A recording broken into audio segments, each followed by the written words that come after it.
오늘 30절을 보면 하나님 나라, 천국이죠. 천국을 어떻게 비교하며 또 무슨 비유로 나타낼까?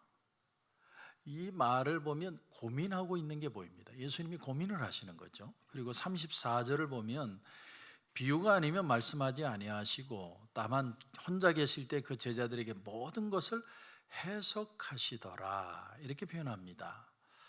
하나님 나라를 가본 사람은 없죠. 가봤다고 얘기하는 사람들만 있을 뿐입니다. 옛날에 펄시 콜레라는 분이 내가 본 천국이라는 책을 지어가지고 하나님 나라는 지금 영원한 맨션을 만들고 있는 중입니다. 그래서 그때 유명했던 찬양곡이요, 영원한 맨션, 저 언덕 위 맨션. 얼마나 맨션을 가고 싶었는지 몰랐어요. 근데 나중에 그게 사기로 뽀록 났습니다. 그 천국, 근데 주님은 그 천국에 살다가 오신 분이에요. 그뿐만 아니라 천국의 주인장이십니다. 근데 하나님 나라 그 천국을 표현을 하시는데 주님이 고민을 하셨대요. 그걸 우리가 여기서 느끼는 거죠. 여기서 우리가 우선 생각해 볼 게 뭐냐면, 신앙이라는 건 하나님에 대한 진리를 말하는 게 아니라 인간을 구원하시는 하나님에 대한 진리를 얘기하는 거기 때문에, 신앙이라는 걸 이해하려면 하나님을 이해하는 것뿐만이 아니라 인간을 이해할 수 있어야 됩니다. 그러니까 인간에게 구원이 되려면 우리에게 이 일이 받아들여지고 해석이 돼야 된다는 거죠. 그래서 주님도 이 천국을 표현을 해야 되겠는데, 비유가 아니면 표현할 수 없는 그 천국의 입장을 지금 드러내고 계시는 겁니다. 왜냐하면 인간이 이걸 이해할 수 있어야 되기 때문에. 그러니까 주님이 고민을 안 하시는 거죠. 여러분, 우리가 성경 말씀을 해석하는 이유가 뭡니까? 첫 번째는 내가 그걸 믿기 때문이에요. 내가 그게 관심도 없으면 해석도 안 합니다. 무슨 관심이 있는데 내가 해석을 합니까? 내가 그걸 믿으니까 해석을 하는 거죠. 두 번째는 뭐냐면 어렵기 때문에 해석을 하는 겁니다. 어려운 데는 두 가지 이유가 있어요. 첫째는 그 말이 진짜 이해가 안 돼서 어려운 게 있고, 또 하나는 쉬운 말인데 받아들여지지 않아서 어려운 게 있어요. 아인슈타인의 상대성 이론은 굉장히 어렵죠. 우리 보통 사람들이 그 말을 잘 이해하기가 쉽지 않습니다. 제가 칼 막스의 자본론을 대학교 4학년 때 혼자 제일 첫 장을 읽는데 하루 종일 걸렸습니다. 왜 그렇게 어려웠느냐? 철학이 시작돼서 지금까지 그 철학의 논리를 다 습득한 사람이 아니면 그 글을 읽을 수 있는 수준이 안 되기 때문에 어려운 거예요. 어려운 얘기가 있죠. 그런데 예수님의 말씀은 이해하기가 어려운 게 아니고 받아들이기가 어려운 거죠. 충격적인 그런 말씀들이 있습니다. 네 오른손이 너를 범죄케 하면 그 오른손을 찍어내버리라. 네 부모나 자식이나 전토나 버리지 않으면 내 제자가 될 수가 없다. 그럼 지금부터 집에 가서 엄마 아빠 미워, 싫어, 그렇게 하라는 게 아니죠. 해석하지 않으면 받아들일 수 없는 말씀이에요. 그래서 해석을 하는 겁니다. 세 번째는 성경 말씀을 나한테 적용하려고 하기 때문에 해석하는 거예요. 여러분, 어느 미국의 교회 유치부 아이들에게 선생님이 낙타가 바늘기로 들어가는 것보다 부자가 천국에 들어가는 게 더 어렵다라는 설교를 하고 그 아이들에게 그림을 그리라고 그랬어요. 어떤 아이가 그림을 그렸는데 바늘기는 산만하게 그리고 낙타는 요만하게 그렸어요. 그게 뭘 말합니까? 해석을 했다는 거죠. 왜 해석을 합니까? 내가 들어가야 되기 때문에 해석을 한 거예요. 부자가 천국에 들어가기 어렵다는 말을 듣고 제자들 중에 어느 누구도요, 지당하신 말씀입니다. 당연히 부자 거 뺏어서 가난한 사람 나눠줘야죠. 우리는 프롤레타리아니까 당연한 말씀이죠 라고 얘기한 게 아니고, 그들은 비록 가난했지만 뭐라고 얘기했냐면 그럼 누가 구원을 받을 수 있습니까? 라고 질문을 합니다. 그 말은 무슨 말이냐면 이게 남들에게 해당되는 말이 아니라 내게도 해당되는 말이라고 생각했기 때문에 제자들이 시리어스해진 거죠. 그래서 오늘 본문에서도 예수님도 깊이 생각하셨기 때문에 오늘 30절을 다시 보면 내가 하나님 나라를 어떻게 비교하며 이렇게 표현을 안 해요. 우리가 하나님의 나라를 어떻게 비교하며 이렇게 표현하는 겁니다. 왜냐하면 이건 인간과 떨어진 게 아니라 인간이 이해해야 될 문제이기 때문에 우리라는 단어를 쓰는 겁니다. 저희 집사람은요, 원래가 설교를 철저하게 필기를 하는 사람입니다. 교회 자체가 그렇게 어릴 때부터 훈련을 받았어요. 중학교 때부터 철저하게 필기하도록. 그 목사님의 설교도 1, 2, 3예요. 그래서 다 받아 적었어요. 근데 제 설교를 들으면서 우리 집사람의 고백이 뭐냐면 적을 게 없대요. 그래서 처음에는 좀 적어보려고 애를 썼는데 결론이 뭐냐면 적을 게 하나도 없대요. 적을 게 있어야지. 서울에 지금은 은퇴하신 곽선희 목사님이라는 분이 있습니다. 저희 아버지는 저한테 가끔 그런 말을 하셨어요. 내가 별의별 설교를 다 들어봤는데 곽선희 목사님만큼 설교 잘하는 목사를 못 봤다. 그건 저희 아버지의 자의적인 해석이죠. 그런데 어쨌든 그분이 성도들에게 뭐라고 얘기를 했느냐면 설교를 받아 적지 마라. 머리로 이해하려고 하지 말고 마음으로 느끼려고 해야 된다. 그걸 머리로 이해하려고 하지 말고 느끼고 돌아가면 된다는 거예요. 우리가 뭘 적어가지고 그걸 이건 이렇고 저건 저렇고 집에 가서 성경 노트 한 사람 한 번도 설교 노트 봤다는 사람 얘기 들어본 적도 없고 내가 그날 설교를 듣고 느껴야만 해석이 되고 해석이 돼야만 실천이 된다는 거죠. 그리고 고민하고 생각하고 느끼라는 거예요. 설교는 그래서 하는 겁니다. 오늘 본문을 제가 26절에서 41절까지 이렇게 길게 설교 본문을 잡은 이유는 뭐냐면 다 연결이 된다고 생각하기 때문입니다. 여러분 30절 다시 보십시오. 30절 다시 보면 또 이르시되 우리가 하나님의 나라를 어떻게 비교하며 또 무슨 비유로 나타낼까? 비유라는 parables 말은 문학적인 도구죠. 비유가 뭔지는 다 말씀은 안 드리겠지만 쉽게 얘기하면 스토리입니다. 예수님이 지어내신 스토리예요. 예를 들면 탕자의 비유라든지 씨 뿌리는 자의 비유라든지 혼인잔치의 비유라든지 예수님이 만들어내신 얘기입니다. 그게 비유죠. 그러면 왜 스토리를 통해서 말씀을 하셨느냐?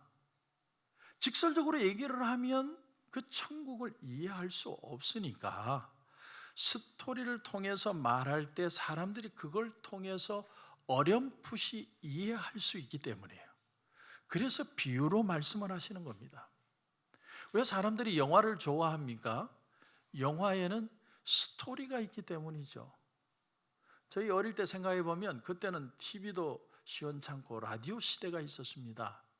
라디오 시대에는 모든 가족들이 둘러 누워서 얼마나 재밌게 라디오의 그 얘기를 들었는지 몰라요. 저희 외할머니는요, 이야기를 너무너무 잘하셨어요. 저희 외할머니가 저희 집에 들리실 때면 저와 저 동생 둘은요, 아예 들어 누워서 할머니한테 얘기해 주세요. 주로 이런 얘기였어요. 내가 어젯밤에 꿈을 꿨는데 너희 외할아버지가 나한테 보따리를 하나 갖다 주더라. 근데 그걸 펴보니까 돈이 들어요. 얼마나 혹하는 얘기예요. 근데 진짜인지 아닌지는 모르죠. 근데 아주 재미있게 할머니는 얘기를 해주셨어요.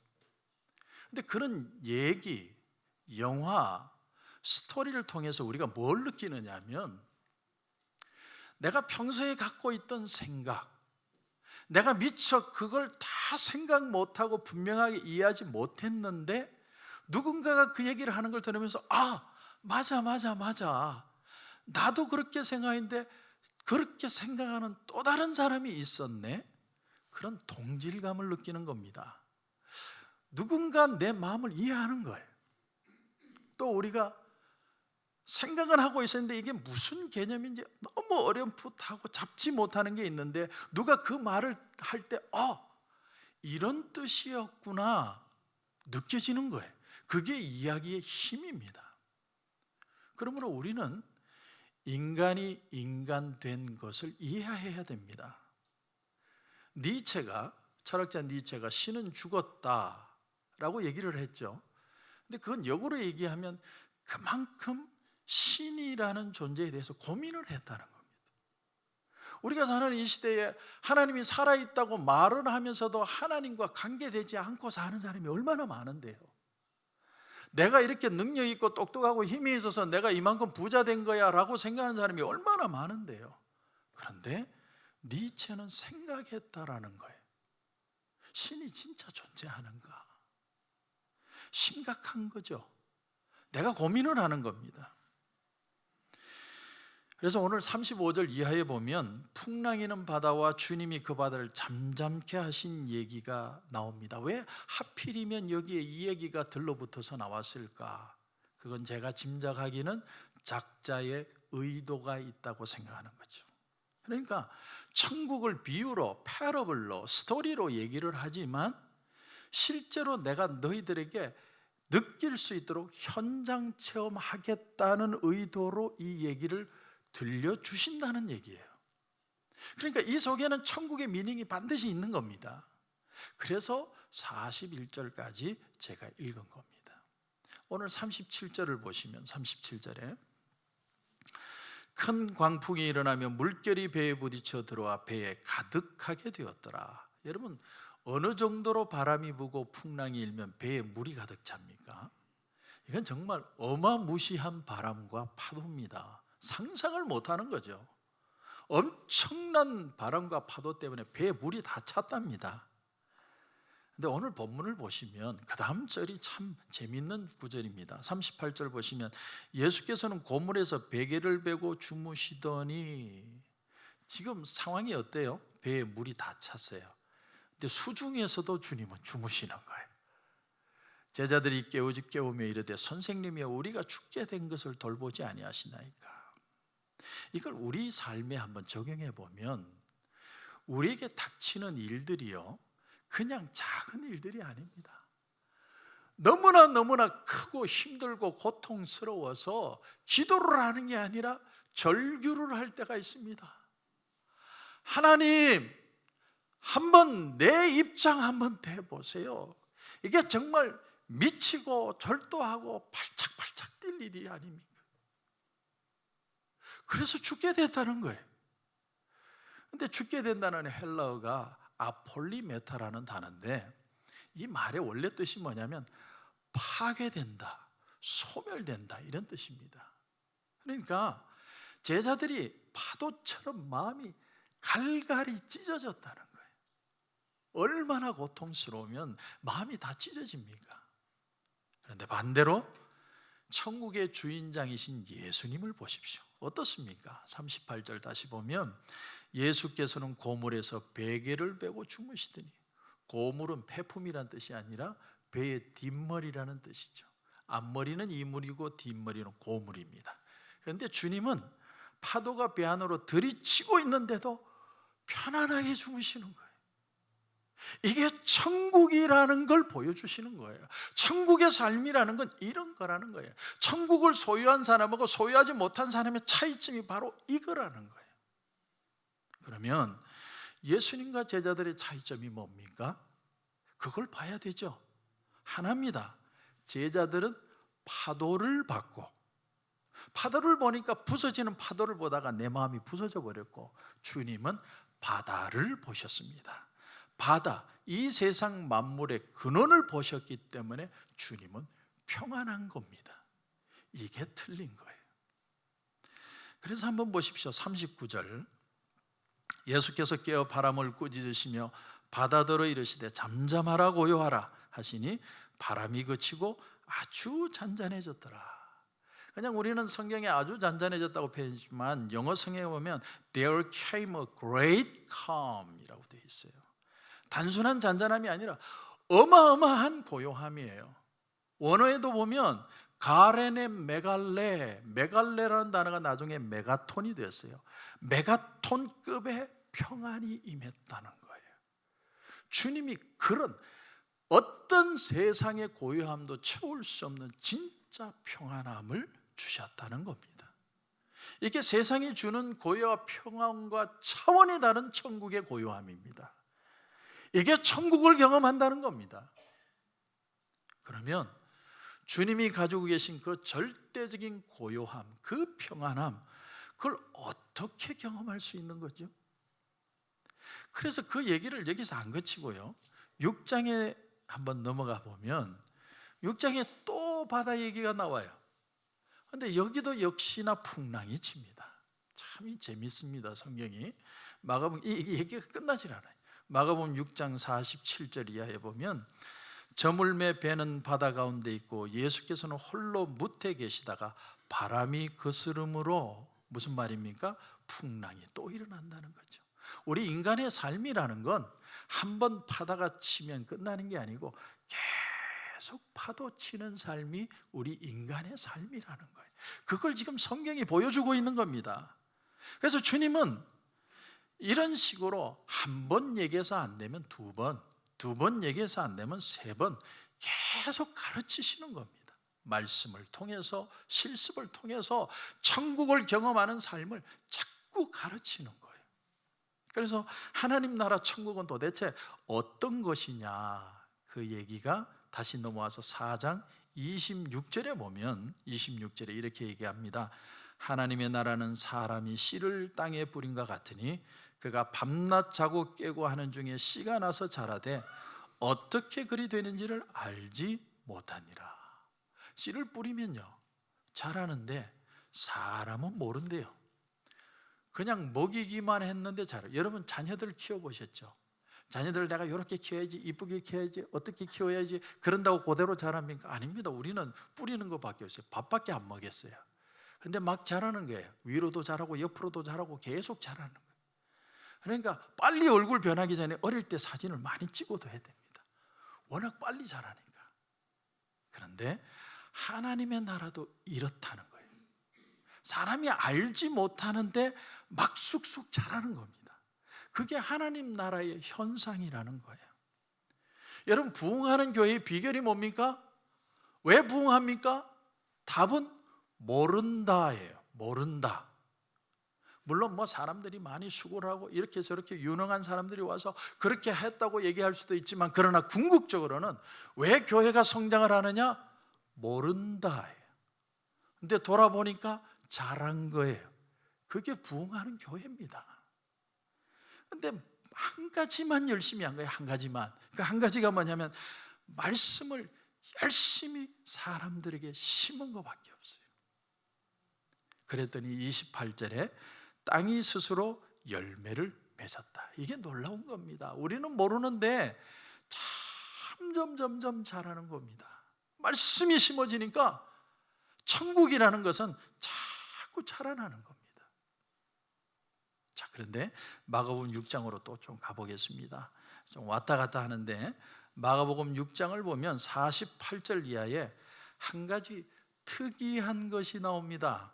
이게 뭐냐면 바람이 거스름으로 제자들이 힘겹게 노젓는 것을 보시고 밤 사경쯤에 바다 위로 걸어서 그들에게 오사 지나가려고 하시매, 예수님이 지나가려고 하셨어요.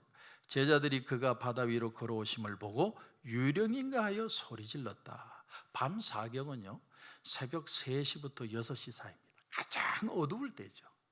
여기에도 상징적인 의미가 있는 겁니다. 가장 인간에게 고통스러운 시간에 주님이 지나가는 거예요. 주님이 우리를 찾아오시는 게 아니고, 잘 보세요, 지나가고 계셨어요. 얼마나 무심합니까? 예수님이 걷는 것도 대단하지만 지나가시는 거예요. 그래서 제자들이 부르는 거예요.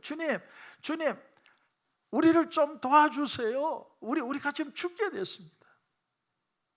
근데 주님이 뭐라고 대답을 하냐면 안심하라, 내니 두려워하지 말아라. 그리고 배에 올라오니까 바람이 그칩니다. 그런데 영어 성경을 보면 표현이 좀 틀립니다. 안심하라고 되어 있지 않고 Take courage, it is I, don't be afraid 이렇게 되어 있어요. 안심하라고 얘기하지 않고 용기를 내라, 나다, 겁먹지 마라. 저는 이게 더 다가와요. 용기를 좀 내라는 거예요. 내가 여기 있으니까 제발 좀 두려워하지 말고 용기 좀 내라. 저는 이렇게 들립니다. 그러면 용기를 낸다는 게 어떻게 내는 거냐? 그죠? 어떻게 하면 메가톤급의 폭풍이 몰려올 때 이 어려움을 극복할 뿐만이 아니라 메가톤급의 평안함을 누릴 수 있느냐? 마가복음보다 약 10년 뒤에 마태복음이 적혔다고 그럽니다. 마태복음을 보면 똑같은 얘기가 나와요. 그런데 여러분 마태복음을 유심히 보면 그 얘기에 add 되는 얘기가 나옵니다. Take courage, it is I, don't be afraid. 그렇게 얘기했는데 그 다음에 얘기 하나가 첨가가 됩니다. 베드로가 뭐라고 얘기하냐면 주여 만일 주님이시거든 나를 명하사 물 위로 오라 하소서. 나도 주님처럼 물 위를 좀 걷게 해달라는 얘기가 나옵니다. 재밌는 것은요, 예수님 당시에 요세푸스라고 하는 역사학자가 실제 인물이 있습니다. 물론 예수님도 실제지만 하도 사람들이 안 믿으니까 요세푸스라고 하는, 기독교인은 아닌데 철저한 유대교인이 있었습니다. 그 사람이 지은 책이 음부론이라는 책이 있는데 그 책에 보면 예수님 당시의 유대인들이 천국을 어떻게 생각했느냐가 나와요. 그걸 제가 한번 읽어보겠습니다. 천국은 잠도 없고 슬픔도 없고 타락도 없고 걱정도 없는 곳이다. 천국은 시간으로 재는 낮과 밤도 없고 필연적 법칙에 의해 천체 사이를 움직이면서 인생의 모습을 연상시키는 계절의 진행과 변화를 일으키는 해도 없을 뿐 아니라 계절의 시작을 알리면서 크기를 달리하는 달도 없을 것이다. 쭉 넘어가서 또한 보행자들이 그 위를 걸을 수 없도록 만든 바다의 무서운 파도 소리도 더 이상 없을 것이다. 아마 갈릴리 바다의 파도를 하도 많이 경험을 해서 이런 얘기가 나온지도 모르겠습니다. 그리고 비록 바다의 물이 완전히 없어지지는 않겠지만 그때가 되면 의인들은 쉽게 바다 위를 걷게 될 것이다. 이게 유대인들이 가진 천국에 대한 개념입니다. 물 위를 걷는 존재가 되는 게 천국 인생이 되는 거예요. 그러니까 주님이 물 위를 걷는 모습을 보면서 heaven people 이렇게 된 거예요. 이 사람들의 해석으로 의하면. 그래서 주님 나도 heaven people 되게 해 주십시오. 그래서 베드로가 뛰어내렸다라는 겁니다. 그런데 이 말을 원어로 보면 쉽게 이 말이 틀렸다는 걸 알 수 있어요. 헬라어로 보면 우리 한글 성경에는 마태복음 14장 28절에 이렇게 되어 있습니다. 주여 만일 주님이시거든 나를 명하사 물 위로 오라 하소서. 근데 영어 성경을 보면 원어에 더 가깝게 해석을 했습니다. 더 리얼하게 해석을 했는데 Order me to come toward you on the waters 이렇게 되어 있어요. 제가 물 위를 걸어서 당신을 향해 나오라고 명령하십시오 이렇게 되어 있어요. 그러니까 정확하게 말하면 물을 걷느냐 안 걷느냐 그게 중요한 게 아니고 예수님을 향해 가는 게 목표라는 겁니다. 그러므로 베드로가 처음에는 걷죠. 예수님을 바라보고 가다가 그런데 파도가 치고 바람이 부는 걸 보면서 빠지는 겁니다. 그때 주님이 그 베드로의 손을 잡으면서 마태복음에 보면 뭐라고 얘기했냐면 믿음이 작은 자야 왜 의심하느냐. 그러니까 그 믿음이라는 건 왜 바다 위를 당당하게 걷지 못하느냐에 대한 믿음이 아니고 왜 끝까지 나를 보고 오지 못하느냐에 대한 믿음이라는 거예요. 그러니까 우리가 파도가 아니라 바다를 걸을 수 있는 방법은 주님을 끝까지 보고 주님을 향해서 가는 방법밖에 없다는 거예요. 그러니까 천국이라는 건 뭐냐? 정리를 하면 주님을 경험하고 주님과 동행하는 것이 천국이에요.